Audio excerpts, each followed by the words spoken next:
কাজ হয়, কোনোদিন 400 হয়, 20টা কমে তো 20টা বাড়ে, 50টা কমে তো 30টা বাড়ে। এই হিসাবে আমাদের এটা কোনা জিনিস আর কোনা পয়সা কোনো ব্যবসাদার বলতে পারবে না আমি করতে পেরেছি। আপনি তো এত বলেন কোয়ান্টিটি কম কেন? আপনি তো এত বলেন কোয়ান্টিটি কম কেন? কোয়ান্টিটি আমার নিজের কোয়ান্টিটি, এর চাইতে বেশি করার মতন পারগতা নেই, লোক নেই, এই জন্য একটা লোক রেখে নিচ্ছে। লোক যারা লোক রাখলে তারা পারবে না।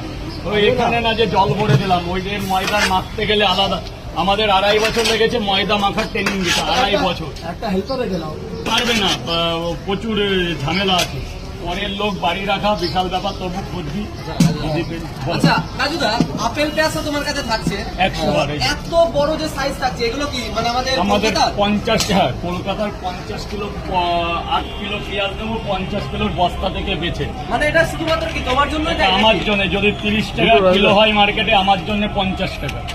যদি 50 টাকা কিলো হয় সেটা আমার জন্য 70 টাকা।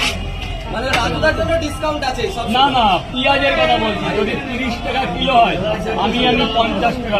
আপনি যে ভ্যানে দিচ্ছেন